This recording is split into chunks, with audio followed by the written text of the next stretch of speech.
माही की गूंज न्यूज में आपका स्वागत है। माही की गूंज न्यूज़ में आप सभी का स्वागत है।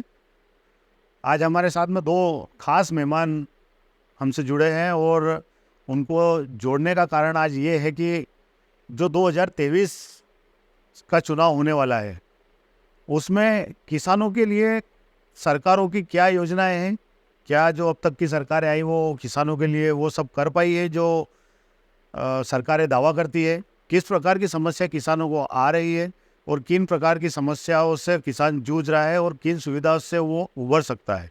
क्या खेती लाभ का धंधा बना है सरकारों के दावों के हिसाब से या नहीं बना है, ये सब हम जानेंगे। हमारे साथ में दो खास मेहमान हैं। किसान यूनियन के जिला अध्यक्ष महेंद्र हमड़, स्वागत है आपका महेंद्र जी। और उनके साथ में किसान यूनियन के जिला महामंत्री जितेंद्र पाटीदार। ये दोनों चेहरे आपके लिए नए नहीं हुए क्योंकि जब भी किसानों की बात आती है, फिर चाहे वो मंडी हो या कोई आंदोलन हो या एमएसपी का मामला हो या कोई भी किसानों संबंधी या किसानों की जो उपज का पैसा नहीं मिला हो, ये जो दो लोग हैं ये इनके संगठन के साथ में आपको हमेशा दिखेंगे, हमेशा मिलेंगे, किसानों के लिए लड़ते हुए दिखेंगे। इन्हीं से हम जानेंगे कि 2023 में किस प्रकार की किसानों की मांगे रहेगी और क्या चाहता है किसान अपनी नई सरकारों से। सबसे पहले किसान यूनियन के जिला अध्यक्ष महेंद्र हमड़ से हम जानते हैं कि क्या चाहता है किसान, आखिर किसान की क्या मांगे हैं, क्या ज़रूरतें हैं और सरकार से वो क्या चाहता है। किसान की स्थिति जो है अभी आंतरिक स्थिति ऐसी बन चुकी है कि औने पौने दामों में सब्जी या सोयाबीन के रेट जैसे बहुत डल है और सरकार का दावा था कि 2022 तक आय दुगनी हो जाए, ऐसी कोई योजना अभी तक लागू नहीं हुई। इसके अलावा सरकार ने किसानों के लिए कई योजनाएं चालू करी थी, जैसे कि सब्सिडियां हैं कई प्रकार की, रोटोवेटर वगैरह। तो ये सब्सिडियां का भी लाभ किसानों को नहीं मिल पा रहा है। मतलब सरकार खाली जुमला देती है, कहती है कि और करती नहीं है, धरातल पे कुछ हो नहीं पा रहा है। किसानों को योजना का लाभ मिलना चाहिए। जितेंद्र जी, आप ज़्यादा स्ट्रेट फॉरवर्ड मतलब आक्रोशित होकर किसानों के लिए लड़ते हैं। क्या समस्या है विशेष किसानों की जिसके लिए सरकारों को काम करना चाहिए और सरकार काम नहीं कर रही है? बहुत सारी समस्या है। जैसे पहली तो अभी लेते थे जिस टाइम पे बोनी होती है, जैसे अभी गेहूं की बोनी हो रही है, तो किसान खाद के लिए, क्योंकि हर साल यही दिक्कत होती है, जब खाद डालना आता है उस टाइम पे किसान को खाद मिलता नहीं है। एक तरफ उसको लाइट सही मिलती नहीं, लाइट रात में भी जगना पड़ रहा है उसको, क्योंकि कट में लाइट मिलती है। जैसे हमारा तो शुरू से रहा है कि एक तो खाद, बिजली और सबसे मेन है जो सही मूल्य, वो अगर मिल जाए किसानों को तो किसी की ज़रूरत नहीं पड़ती है। आप देख लीजिए कि जब भी, जैसे अभी सोयाबीन की बात करते हैं, सोयाबीन मतलब औने पौने दामों में बिक रहा है। लागत के हिसाब से जैसे आय दुगनी जब होगी, जब किसान को पहले जो चीज़ें ट्रैक्टर की गई होती थी तो वो 550-600 रुपये घंटे में होती थी, तो अब वो 1000 रुपये हो गई। लेबर जो 200 रुपये मिलती थी वो 400 हो गई। तो उधर तो खर्चा डबल हो गया, लेकिन सोयाबीन के दाम जो पहले थे उससे घटकर भी आधे हो गए। तो आय दुगनी हो ही नहीं रही है। सबसे बड़ी ये है, क्योंकि किसान को हर चीज़ में कहीं उसके भी घर परिवार चलाना है, बच्चों को पढ़ाना है, दूसरी जो ज़रूरतमंद चीज़ें हैं उसकी पूर्ति करना है। ऐसा तो है नहीं कि किसान को किसी चीज़ की ज़रूरत नहीं पड़ती है। उसके भी जो ख्वाब रहते हैं किसान के भी कि हमारा भी अच्छा मकान हो, पैसे हो घर में, हर सुविधा उपलब्ध हो। लेकिन जिस हिसाब से जो दाम है, सरकार की जो नीति है, उस हिसाब से लग नहीं रहा है कि किसान के ये जो ख्वाब है पूरे होंगे। सबसे महत्वपूर्ण बात आती है, अक्सर देखा गया है कि जो खाद की किल्लत है वो बनी हुई रहती है। कोई भी सरकार आ जाए खाद की किल्लत से नहीं निपट पाती है। उसके पीछे आप क्या समझते हो और किस प्रकार की समस्या आती है खाद में? हर बार आपको मांग करना पड़ती है कि छोटे छोटे गांव स्तर पर खाद की जो है सरकारी स्टॉल लगाए, लेकिन लोगों को 20-20, 30-30 किलोमीटर दूर खाद लेने के लिए आना पड़ता है। आखिर सरकार किसानों के हित में की बात करने के बाद भी जो मुख्य चीज़ है खाद, वो किसानों तक समय से और कम समय में यार स्थानीय स्तर पे क्यों नहीं पहुंचा पा रही? क्या कारण है इसके पीछे? इसमें भी सरकार की बहुत बड़ी सेटिंग रहती है। जैसे नीचे ऊपर बैठे अधिकारी हैं, उनको अच्छा पैसा, जैसे व्यापारी के पास आप जाइए, अभी व्यापारी के पास फुल माल मिलेगा आपको, लेकिन सरकारी सहकारी समितियां जिसको बोलते हैं, जैसे हर जगह जहाँ 0% ब्याज सरकार की तरफ से मिलता है, उस सोसाइटी में ये सुविधा उपलब्ध होना चाहिए। हमने पिछले 5 साल से ही मांग कर रहे हैं कि जहाँ पे, क्योंकि उन सोसाइटियों में, हर सोसाइटी में 3 गांव सम्मिलित करते हैं ये, जो ज़्यादा बड़े बड़े, उस हिसाब से इनको पता रहना चाहिए, इनके पास पूरा डाटा रहता है कि किस किसान के पास में कितनी ज़मीन है, कितना गेहूं लगाता है, कितना टमाटर लगाता है, उस हिसाब से गेहूं के हिसाब से भी यूरिया की किल्लत है, तो उनको पता होना चाहिए कि 1 बीघे में किसान 1 या 2 बैग जो भी डाल रहा है, उस हिसाब से उनको पूर्ति रखना चाहिए कि अपने यहाँ अगर 250 किसान है, 250 किसान के ऊपर एक, अगर आप उसको रकबे के हिसाब से, अगर किसी का रकबा 2 बीघा है तो आप उसकी पहले से तैयारी रखें कि 2 बीघे में इसको 2 बार यूरिया देना है, तो उसको पहले से आप एक बार में वितरण कर दीजिए, दिक्कत नहीं आएगी। लेकिन कालाबाजारी जो होती है उसमें जब नीचे से लेकर ऊपर तक सभी मिले हुए रहते हैं। आपका कहना यह है कि सरकार के जो नुमाइंदे बैठे हैं वो कृत्रिम कमी बनाते हैं ताकि सोसाइटियों से मिलने वाला जो खाद है वो ब्रेक हो और बाजार में जो व्यापारियों के पास जो खाद जा रहा है बिकने के लिए वो बिके। जी बिल्कुल, इससे अंदाज़ा हम लगाते हैं, क्योंकि हमने क्या हुआ, पहले भी प्रशासन के सामने इन्होंने 3 जगह डिसाइड करी थी, बोले रायपुरिया यहाँ पर, पेटलाद में वहाँ पर, सारंगी वहाँ पर। तो हमारा ये कहना है, जब सोयाबीन की बोनी होती है उस टाइम पे खाद हर सोसाइटियों में उपलब्ध रहता है कि वो परमिट कटाए किसान के, उसको पहले से लिखा देता है कि मेरे को इतना बैग लगता है, उसको वहाँ मिल जाता है। तो इस टाइम पे जैसे यूरिया की किल्लत है, ये भी दूर हो सकती है, इनको हर सोसाइटी में उपलब्ध कराना चाहिए ताकि ये जो भीड़ है ये न रहे। किसान मालूम है कि भैया तेरे को एक बार बोरी दे दी, अगली अब तेरे को लगेगी जो 2 महीने बाद, 1 महीने बाद, उस टाइम पे आपको फिर मिल जाएगा। एक टाइम क्रिएट बता देना उसमें कि उसमें बायोडाटा मशीन में सब रहता है, तो उसमें दिखाता है कि अब किसान ये अभी ले गया, इसमें अगली बार इसको नहीं देना है, जिसको नहीं मिल रहा है उसको मिलना चाहिए पर्याप्त। किसान की आय दोगुनी करने की बात थी, जो दर है किसानों को जो मिलने वाली जो भाव है, सोयाबीन हो गए, गेहूँ हो गई, मक्का हो गई, इतना भाव अब मिल नहीं पा रहे जितने की आप उनसे चाह रहे थे। सरकार की से जो मांग थी आप लोगों की वो मिल नहीं पा रही, क्या कारण है इसके पीछे? क्या सरकारों की क्या कमियां रही है? सरकार क्या चाहती है, जब भी सरकार भाव बढ़ता है तो एक्सपोर्ट बंद करती है सबसे पहले। जैसे कि अभी प्याज के रेट बढ़ने चालू हुए थे तो एक्साइज ड्यूटी लगा दी उस पर। मतलब सरकार का कुल मिला के ये है कि किसानों को आगे बढ़ना ही नहीं देना। किसान, सरकार तो कहती है कि हम किसानों से किसी प्रकार का टैक्स नहीं लेना चाहते, टैक्स फ्री है किसान हमारे लिए। एक्साइज ड्यूटी 40% का मतलब क्या हुआ? जब 1 रुपये का माल जा रहा है तो उस पर 40 पैसे आप व्यापारी से काट रहे, तो व्यापारी कहाँ से लेगा? किसान से लेगा। जब हमारा माल खरीदेगा वो, तो हमारा माल अगर आप ही खरीद रहे हो तो उसमें अगर टैक्स ज़्यादा लगेगा तो आप ऑब्वियसली किसान से कम दर में खरीदोगे। तो ये चीज़ें हो रही हैं, तो सरकार चाहती नहीं है कि किसान आगे बढ़े।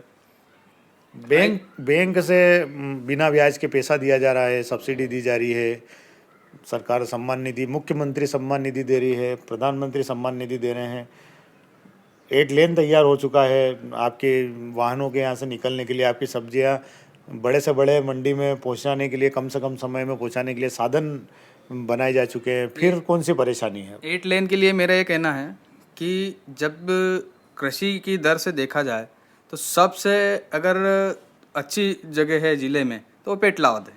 सब्जियां सबसे ज़्यादा पेटलाद में पकती है। पेटलाद का टमाटर पाकिस्तान तक फेमस है, दिल्ली तक फेमस है। तो हमारे विधायक या सांसद आज तक क्या कर रहे थे? पेटलाद से 8 लेन को टच क्यों नहीं करा भाई? एक हमारा पेटलाद से एक डायरेक्ट 8 लेन टच होना था ना हमारी सब्जियां, ताकि जल्दी से जल्दी पहुंच सके। आप वहाँ थानला से दे रहे हो या वहाँ से दे रहे हो, जबकि सेंटर पॉइंट पेटलाद है। सेंटर पॉइंट पेटलावद है, लेकिन थानला से भी रास्ता है, आप वहाँ से भी प्रवेश कर सकते हैं अपनी सब्जी वगैरह लेकर, टमाटर वगैरह लेकर। क्या लाभ मिलेगा 8 लाइन का किसानों को? 8 लाइन का लाभ तो मिलेगा, पर कम से कम पेटलाद से टच होना था डायरेक्ट। इसके अलावा फूड प्रोसेसिंग मिलें चालू होना थी अब तक। मतलब खाली माली अभी तक जितने भी एमएलए या सांसद आए हैं वो सारे यही चाहते हैं कि बस अपन जीत गए, अब घर बैठो आराम से। मिर्ची और टमाटर सहित कई सब्जियों का गढ़ बन चुका है जितेंद्र जी पेटलावद। आपको लगता है कि केवल किसान अपना माल खाने या उस दूसरी कंपनियों को भेजने के लिए, बेचने के लिए, उनका जो भी आइटम बनाने के लिए उसके लिए उपलब्ध करा है? क्या कभी किसानों ने ये नहीं सोचा कि जो उनकी जो पक रहा है वो यहीं पे खप जाए उसके लिए कोई यूनिट किसानों के माध्यम से खुले, सरकार किसानों को बिजनेस के लिए भी प्रेरित करे। जैसे रतलाम में देखो आप, अंगूर के लिए वो हुआ है, वहाँ पे उसकी एक फैक्ट्री चल रही है और वो विदेशों तक माल जा रहा है। ऐसा कई जगह पर देखा गया कि किसानों के आउटलेट सरकार ने तैयार करे। यहाँ पर देखने में नहीं आ रहा। बड़ी मात्रा में प्याज भी होता है, बड़ी मात्रा में लहसुन भी होती है, टमाटर होता है, मिर्ची होती है, लेकिन कोई ऐसा आउटलेट या उससे बनने वाली चीज़ का कोई भी आगे जाने के लिए कोई किसानों के लिए कोई योजना नहीं है। कोई मांग रही कि आप लोगों की, यहाँ मांग पूरी नहीं हुई? हाँ, हमने बहुत बार मांग रखी है। जैसे प्रोसेसिंग यूनिट की जो थी, वो हमने पहले ही बताया था कि जैसे जो भी अधिकारी रहते थे हमारे टच में, या कोई व्यापार या अपने कृषि संबंधित जितने भी अधिकारी, उनको भी हमने बहुत बार इस चीज़ के बारे में बताया। लेकिन प्रोसेसिंग यूनिट ये हमारे यहाँ शायद बना हुआ भी था, लेकिन वो पूरी तरह से जर्जर हो चुका है, क्योंकि सिर्फ वो बनाया दिखाने के लिए। और सबसे बड़ी मतलब ये बताना चाहते हैं कि यहाँ जितने भी अधिकारी बैठे हैं, कोई भी सरकार की योजना जब धरातल पर आती, मतलब वो अगर कोई लॉन्च करते हैं, लेकिन वो यहाँ पूरे उस हिसाब से उसको किसान तक नहीं पहुँचा पाते। उनकी कोई रहते हैं, जैसे कि जो बड़ा किसान है उनसे वो संपर्क में साधते हैं कि ये आपके लिए मतलब हम लाए हैं, वो कुछ चुनिंदा लोगों तक ही सीमित रखते हैं, क्योंकि उनको एक चाहिए आदमी कि हम जो चीज़ लाए हैं उनको वापस कुछ उनको उपहार दे सके। लेकिन सब्सिडी जैसे बात करते हैं तो सब्सिडी आती है, अगर किसान की सरकार किसान को सब्सिडी देने की बात करती है तो अधिकारियों को आप जहाँ तक जैसे 20,000 की सब्सिडी है, जहाँ तक उनको 2-5 हज़ार नहीं देंगे वहाँ तक वो पास नहीं करेंगे। बहुत सारे मामले अभी तक देखे हमने और होते भी आए। कुछ लोग रहते हैं उनको पता ही नहीं है कि कुछ कोई सी चीज़, अब उनको तो लगता है कि सब्सिडी है, सिर्फ उसका वाजिब दाम तो पता नहीं है किसान को। उसने ले तो लिया है, अब सब्सिडी के जहाँ तक उसको या तो अधिकारी दौड़ाएंगे, अब वो आखिरी में किसान हताश होकर यही बोलेगा साहब मेरी सब्सिडी आई हुई है तो क्या हुआ। तो वो आखिर में जब उसको खुद किसान आगे होकर बोल देगा साहब जो भी है लेना देना करके, इसको जहाँ तक किसान के मुंह से नहीं निकलेगा वहाँ तक अधिकारी भी उसमें रुचि नहीं रखते। पोली हाउस है, प्याज हाउस है, इसके अलावा भी कुछ ऐसी यूनिट्स हैं जो सब्सिडी पे मिल रही है। ट्रैक्टर पे भी सब्सिडी है, ट्रैक्टर खेती संबंधी कई सामानों पे सब्सिडी है। क्या हर जगह कमीशन खोरी है, या उद्यानिक विभाग भी चाहता है कि हमारे क्षेत्र का नाम विकसित हो और वो किसानों से सीधे संपर्क करके इन योजनाओं का लाभ दे रहे हैं? सब्सिडी तो नाम की है, क्योंकि पहले ही हमको भी बताया, हमने आज से 5-6 साल बाद एक सीडील खरीदी थी। उस टाइम पे उसकी कीमत 62,000 रुपये थी, कोई सब्सिडी नहीं थी उस टाइम पे। और आज वो लेने जा रहे हैं हम, चीज़ें वही है, वेट वही है, कारीगरी वही है। आज वो सीडी लेने जाते हैं तो 72-75 हज़ार की, 80 हज़ार की, सिर्फ उसको बढ़ाया है, रेट बढ़ा दिए। अब उसके रेट बढ़ाने के बाद में उसमें सब्सिडी बोलते हैं। अगर किसान पर्सनली ले रहा है बिना सब्सिडी के तो उसको कम रेट में मिल रही है, तो सब्सिडी कहाँ है? कुल मिला के सब्सिडी का सीधा फायदा व्यापारियों को मिल रहा है, किसानों को नहीं हो रहा। हाँ, ये तो व्यापारी और कुछ अधिकारी भी इसमें वो हैं, किसान को पंजीयन करवा देते हैं, बोले सब्सिडी आएगी आपका नाम आएगा, तो उसमें तो उससे भी सीधी लूट। किसानों को आइटम नहीं देते हैं और केवल कागज पे उसकी खरीदी बिक्री बता के सब्सिडी ले लेते हैं, ऐसा कुछ? नहीं, ऐसा तो अभी तक सुनने में नहीं आया है, लेकिन वो रेट की बात करते हैं अपन। रेट में पहले बढ़ा दिए, कुछ होंगे किसान ऐसे को खुल भी नहीं। जैसे हाँ, आपने बताया कि सामान नहीं मिलता है, ऐसा मामला आया था मेरे पास भी। ड्रिप का हमने पंजीयन कराया था, तो जिसके पास ड्रिप का हमारा पंजीयन गया था उसने हमको फ़ोन लगाया, बोले यार आपके पास में 2 एकड़ की ड्रिप आपके पास हुई है सरकार की तरफ से, तो उसमें इतने पाइप और इतने बंडल आए हैं, तो एक काम करता हूँ मैं, आप मेरे को पैसे वगैरह कुछ मत देना, और इसमें जो आधा सामान है मैं दूसरों को बेच देता हूँ। तो मैंने उसको बोला भैया यार आप मेरे को ऐसा बोल रहे हो तो फिर तो आप तो दूसरों किसान से भी ऐसे करते होंगे। स्वाभाविक है ना, उसने मेरे को लगाया तो हो सकता है वो मेरे से परखना चाह रहा हो कि इनके मन में क्या है। तो ये मतलब सीधा सा है वो। उसके बाद में जब मैंने उसको कुछ ऐसी बातें बोली, उसके बाद में 8 दिन तक उसका फ़ोन नहीं आया रिटर्न हमारे पास में। मतलब स्वाभाविक है कि वो तो सबसे लूटमार करते ही करते हैं। तो जो किसान कानून लेके आई थी केंद्र सरकार, वो केंद्र सरकार का कहना था कि किसानों के लिए लाभ होगा, किसानों को इससे फ़ायदा मिलेगा। वो किसानों ने विरोध किया, आखिर किसानों के विरोध के दबाव में आकर केंद्र सरकार को वो कानून वापस लेना पड़ा। तो आप क्या चाहते हो सरकार से? हमें जो किसानों के लिए गवर्नमेंट कानून लाई थी वो नहीं चाहिए, हमें तो एमएसपी चाहिए, न्यूनतम समर्थन मूल्य चाहिए। हमें तो एमएसपी मिले, जो एमएसपी हो। एमएसपी का मतलब ये होता है कि इस मूल्य से नीचे माल नहीं बिकेगा, चाहे कोई सी भी कंडीशन हो। इस पे गवर्नमेंट मानने को तैयार नहीं है, जबकि एमएसपी लागू है पर पूर्णतः लागू नहीं है। एमएसपी का पूर्णतः लागू होने का मतलब ये है कि इस मान लो कि 2000 का गेहूं है या 2500 का गेहूं एमएसपी पे तय है, तो 2500 से 1 रुपया भी नीचे नहीं बिक सकता वो, पर ये पूर्णतः लागू नहीं कर रखा है गवर्नमेंट ने। और भी काफ़ी समस्याएं हैं किसानों को लेकर। सबसे बड़ी जो किसान जिस समस्या से जूझता है, या जो हम मीडिया के लोग हैं हमारे पास जो समस्या आती है, वो बीमा क्लेम को लेकर आती है।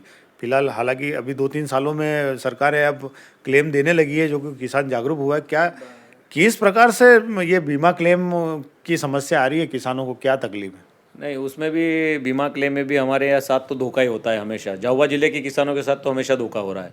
यहाँ पे क्या होता है कि सरकार भी वोट बैंक जो इनका रहता है, वोट प्रतिशत के हिसाब से, जहाँ हम जैसे दूसरे एरिया में बात करते हैं, हमारे पास खांचरोद के किसान जुड़े हुए हैं, रतलाम आगे के भी जुड़े हुए, वहाँ उनको मैंने अभी भी आए थे उस टाइम पे जब मुख्यमंत्री द्वारा एक 1 क्लिक से जो बीमा डाला था, उस टाइम पे वो हमारे साथ में ही थे। उन्होंने बताया कि हमारे तो इतना सोयाबीन पकने के बाद भी हर साल हमको 4000 रुपये पर बीघे से हमको मिल रहा है फसल बीमा, जबकि सोयाबीन पक रहा है, तुलई भी हो रही है। जब यहाँ के अधिकारी को हम बताते हैं तो यहाँ पे बोलते हैं कि प्रतिशत देखना पड़ेगा, कितना अनुमानित नुकसान हुआ है, 50% जो ऊपर होगा तो मिलेगा। अभी भी उनके यहाँ सोयाबीन अच्छा पका है, उसके बावजूद भी उनको 6000 रुपये 8000 रुपये बीघे के हिसाब से आए। तो सरकार यहाँ एक एरिया डिसाइड कर रखा है कि कहाँ देना है, कहाँ नहीं देना है, कहाँ हमारे मंत्री है, कहाँ हमारा वोट बैंक ज़्यादा है। वहाँ पर एक जैसे बोलते हैं आपने एक अगर 4 व्हीलर खरीदी है, तो 4 व्हीलर खरीदी तो आपका 4 व्हीलर का एक्सीडेंट होता है तो बीमा क्लेम एक्सीडेंट होने के बाद मिलता है। अभी हम यहाँ से शिकायत करते हैं या हमको टोल फ्री नंबर देते हैं कि अगर आपकी फसल ख़राब हुई है तो आप टोल फ्री नंबर लगाइए इसमें, तो वहाँ से जवाब आता है कि आपके एरिया का पूरा रेशा निकाला जाएगा कि आपके पास वाले की फसल ख़राब हुई या नहीं हुई। कुल मिला के जिस गाड़ी का बीमा कराया उसका नहीं मिलेगा, और जो सरकार ने गाड़ियां बेची है एक साथ, उसकी नुकसानी को देख के बीमा मिलेगा। हाँ, ऐसा ही है ना। अब वो मैं यही बोलना चाहता हूँ कि आपकी गाड़ी ठुकी तो आपको बीमा मिलना चाहिए। ऐसा तो नहीं कि आपके पड़ोसी की गाड़ी ठुकेगी तो ही आपको बीमा मिलेगा। मतलब अब हमारे किसान के साथ तो ऐसा है कि अगर मेरी फसल खराब हुई है तो मेरे पास वाले की फसल खराब होना जरूरी है, तब जाके मेरा बीमा क्लेम मिलेगा। तो ये तो सरासर अन्याय है, धोखा ही कर रहे हैं ना। किसान बीमा फसलों का करवाते हैं या सरकार बीमा कर देती है? नहीं, इसमें पहले ऐसा था कि सरकार खुद बीमा करती थी जबरन। जैसे इनको लोन मिलता है केसीसी लोन, उसमें से पहले 5000 रुपये के हिसाब से काट लिया जाता था। अभी अब इस साल से स्वैच्छिक कर दिया, जिसको कटाना है वो कटवाए, जिसको करवाना है प्राइवेट भी करवा सकता है बैंक के द्वारा जाकर। तो ये जब हुआ उसके पहले तो किसानों से अच्छी खासी लूट हो गई, बहुत सारा करोड़ों अरबों रुपये चला गया। हर साल हम मांगते मांगते थक गए, लेकिन कोई सुनने को तैयार नहीं। जब विरोध पिछले साल हुआ, हर साल अधिकारी आते हैं, लेकिन अभी तक हमारे ज़िले में कोई एक एरिया डिसाइड कर दिया कि वो फलाना अगर कोई नेता है उसकी अगर प्रशासन में चलती है तो वो बोल देगा मेरे एरिया में बांटना है तो वहाँ मिल जाएगा। क्या ऐसा हो सकता है कि जो वाहनों के बीमे होते हैं इसी प्रकार से किसानों की फसलों के बीमे हो, और जो बीमा कंपनियां हैं उनके लेआउट या काउंटर लगे और वो किसान स्वयं जाके अपनी फसल का बीमा करवा सके? ऐसा तो लागू है, पर ये गवर्नमेंट चाहती नहीं कि पूर्णतः ये सारी चीज़ें लागू हो। इसमें बीमे में एक सबसे बड़ी समस्या ये है अपने क्षेत्र की। अपने क्षेत्र में क्या है, जैसे सोयाबीन है, सोयाबीन अपना क्षेत्र का रेशो जो है, या अपने कृषि विभाग में जो बीमा देने का जो रेशो है वो 2 क्विंटल कर रखा है प्रति बीघा, और अन्य जिलों में जो है वो 4 क्विंटल 5 क्विंटल है। तो वहीं से किसान पूरा फंस रहा है, वहीं से अपनी जो नींव है ना वो कमज़ोर बना रखी है इन्होंने, इसलिए अपने को फसल बीमा नहीं मिल रहा है। इस पे हमने कई बार मांग कर चुके हैं। सर्वे होता है जब फसल कितनी पकती है, तो ऐसी जानकारी मिली कि जब सर्वे होता है तो किसान खुद अपनी ओर से जानकारी कम देता है, उसी के आधार पे इनके आंकड़े तैयार होते हैं। जैसे कि जब सर्वे हुआ बीमा कंपनियों का कि आपकी कितनी फसल, तो किसान चाहता है कि मैं क्यों बताऊँ ज़्यादा, वो कम बता देता है। वो कम बताने के कारण एक रेशो तैयार हो गया, और उसके कारण 2 कुंटल उसको बढ़ाने के लिए कोई बात है, या जो जानकारी दी वो सही है, जो जानकारी गई वो गलत है, या जो सर्वेवर है वो गलत है? पुराना क्राइटेरिया ही 2 कुंटल कर रखा अपना, और पुराना क्राइटेरिया के हिसाब से 150 होता है, मतलब बीमा 50% नुकसान पे मिलता है। तो 1 कुंटल तो गिरी से कंडीशन में भी सोयाबीन पकेगा, आप भले भी स्प्रे दवाई नहीं करोगे तो भी पकेगा। तो स्थितियाँ ये खराब हो चुकी हैं। और भी जो समस्याएं हैं, अब चुनाव होने चुकी 2023 के, वो विधानसभा के, 2024 में लोकसभा के भी चुनाव हैं, और सरकारों का वो दावा है कि हमने बहुत काम किया है किसानों के लिए। और आपसे जो बातचीत हुई उससे लगता है कि कहीं अभी बहुत सारी कमियां रख रखी है। क्या क्या चाह रहे हैं अब किसान क्या चाहते हैं? मेरा तो ये कहना है कि एक बार आप 5 साल बने हुए हो गए हैं मिट्टी परीक्षण केंद्र को, आप जाके देखिएगा ज़रा, वो दारू का अड्डा बना रखा है। कभी आप जाके इसके साथ वो वीडियो भी लगाइएगा। मतलब स्थितियाँ ऐसी है निर्मित कि किसानों के लिए जो पैसा आया था, जो मशीनरी पैसा आया था, सारे अधिकारी चट कर चुके हैं। वहाँ का एक वीडियो आप बना के देखिएगा, वहाँ कुछ नहीं है, 2-4 रजिस्टर पड़े हैं और लोग जाके दारू पीते हैं बस, बाकी इसके अलावा कुछ नहीं है। शराब, टमाटर यूनिट प्रोसेस भी लगी हुई है यहाँ पे। बस सारी चीज़ों की स्थितियाँ यही बनी हुई है। एक्चुअल में होता ये है कि अधिकारी कहते कुछ है, करते कुछ है, खाली खोके बना देते हैं, मशीनरी के पैसे सारे चट कर जाते हैं। सरकार को अधिकारी यहाँ सिस्टम गुमराह कर रहा है। सिस्टम बहुत बेकार है अपने यहाँ का, क्योंकि हमने इस मुद्दे को लेकर कई बार मांग भी रख चुके हैं और मशीनरी की भी मांग रखी है मिट्टी परीक्षण केंद्र की। मिट्टी परीक्षण केंद्र किसानों के लिए बहुत ज़रूरी है, क्योंकि आपके शरीर में क्या बीमारी है ब्लड टेस्ट से मालूम पड़ेगा, और खेत में क्या बीमारी है मिट्टी से मालूम पड़ेगा।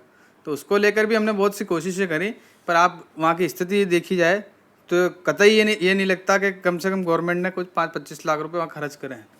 जितेंद्र जी, एक सरकार का जो है पानी की जो व्यवस्था है, सरकार ने नहरें डाली हैं, काफ़ी सारा पानी हमारे क्षेत्र में आ रहा है, इसलिए बड़ी मात्रा में सब्जियां, टमाटर और दूसरी फसल, तरबूज सब हम उगा पा रहे हैं। और बड़ी मात्रा में तालाब भी निर्माण किए गए हैं। और बिजली की भी समस्या, सरकार कहती है कि बिजली भी हम समय पे दे रहे हैं, जिसके कारण किसान अपना जो है अनाज पका पा रहा है समय पे। क्या मिल रहा है पानी आप लोगों को? नहीं, पानी तो मिलता है। एक हमारे क्षेत्र में सरकार ने एक अच्छा काम तो ज़रूर किया है, एक नहर का जो है, लेकिन उसमें यहाँ जो अधिकारी बैठे हैं, जैसे जो एरिया बांट रखा है, चौकीदार वगैरह हैं। अब जो हमने पिछले 3 सालों से राजस्व विभाग में एसडीएम महोदय, पूरा जो माही विभाग रहता है, वहाँ पे भी हमने बहुत बार हमारी तरफ से उनको सुझाव दिए हैं, क्योंकि जब बनी वहाँ कुछ लोगों ने जो लोकल लोग रहते हैं, नहर के अंदर कोई ऊपर अगर लेवल से ऊपर उठा के नहर निकाल रहे हैं, वहाँ पे किसी ने पाइप रखवा दिए पानी के लिए। अब वहाँ क्या होता है, जो वो पानी बिना काम से वेस्टेज जा रहा है, उसको रोकने के लिए कोई भी अभी तक विभाग ने कोई कार्रवाई नहीं करी।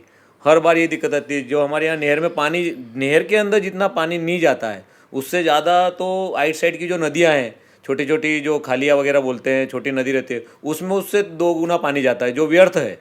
हमने कितनी बार विभाग वालों को बोल दिया, लेकिन उनके हिसाब से जो वो बोलने के बाद भी नहीं करते। हमको ऐसा लगता है वो चाहते हैं कि ये जितनी जल्दी खाली हो डैम, और हम घर पे बैठे रोज़ कहाँ टेंशन लेना, किसानों के फ़ोन आते हैं जो पानी वेस्टेज होता है उसके ऊपर। तो इस पर थोड़ा सा ध्यान देना चाहिए। यहाँ के जो सांसद है, एमएलए, इनको भी देखना चाहिए। इतने साल से जब व्यर्थ, कितनी न्यूज़ बनी मीडिया में, पहले भी बहुत बार आया कि जितना तो नहरों में पानी नहीं, उससे ज़्यादा तो व्यर्थ बह रहा है, लेकिन उस पर कोई रोक नहीं है प्रशासन की।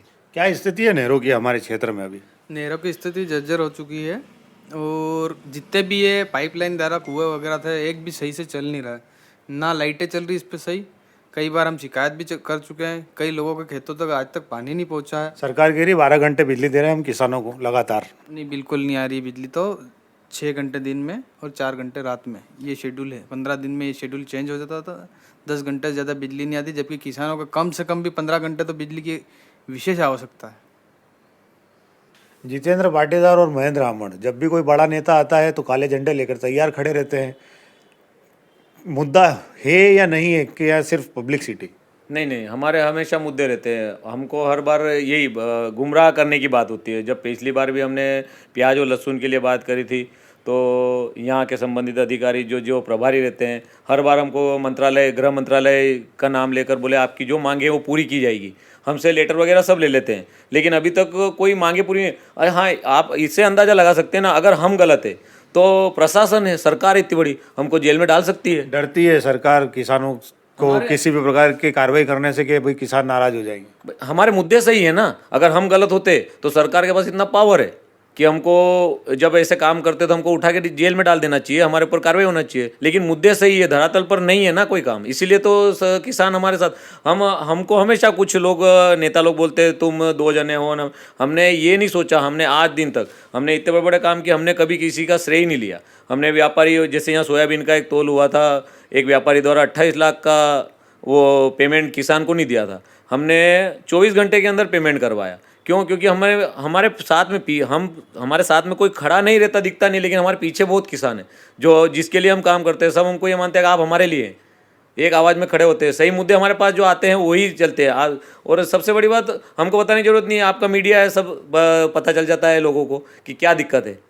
अब तो मंडियां हैं, बड़ी बड़ी रोड हैं, साधन हैं, आप कहीं पे भी अपना अनाज ले जाके बेच जा सकते हो। यहाँ पे कम भाव मिल रहा है तो मंडियों में ज़्यादा भाव मिल रहा है।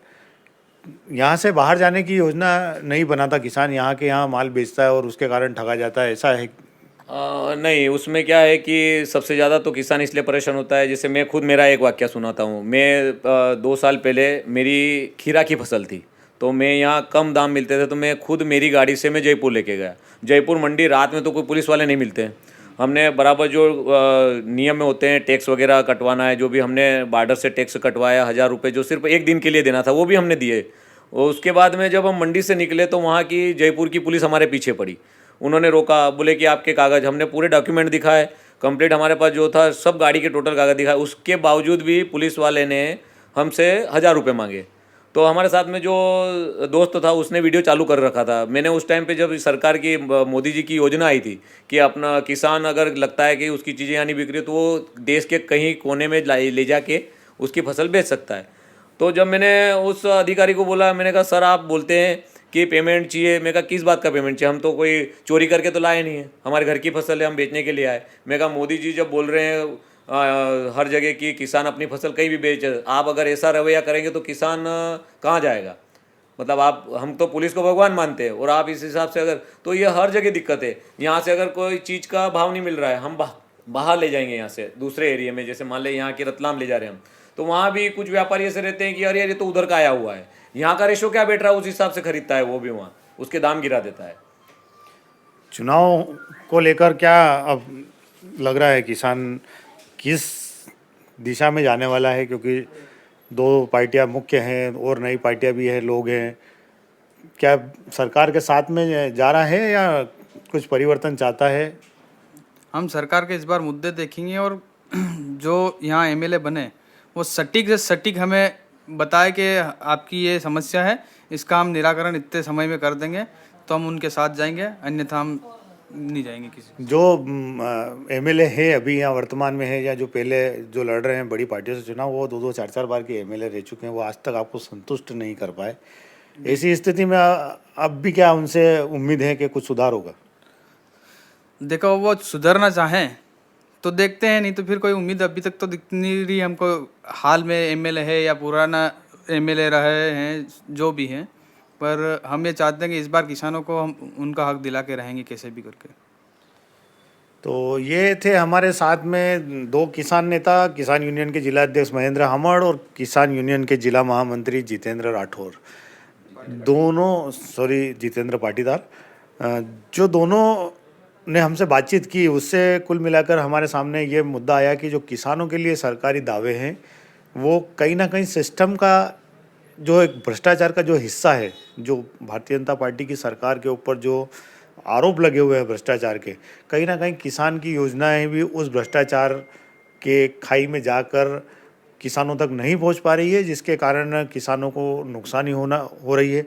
दूसरी ओर इनका ये भी मानना है कि जो सरकार जो है, जिन्होंने जो कानून बनाए हैं वो इतने पर्याप्त नहीं है कि वो सरकार की जो योजना है उससे किसान का जो खेती है वो लाभ का धंधा बन जाए, क्योंकि किसानों को भाव सही नहीं मिल रहा है, खाद समय पे नहीं मिल रहा है, सब्सिडी के नाम पर धोखा हो रहा है, व्यापारियों को फ़ायदा पहुंचाया जा रहा है, टैक्स के नाम पर किसानों से टैक्स वसूली मंडी में हो रही है, बाज़ार में हो रही है, बीज पे हो रही है, खाद पे हो रही है, सभी जगह टैक्स की वसूली हो रही है। जो किसानों के लिए सरकार कह रही है कि वसूली नहीं हो रही है, टैक्स नहीं लिया जा रहा है किसानों से, वो सारी चीज़ें आज सामने किसानों के द्वारा आई है।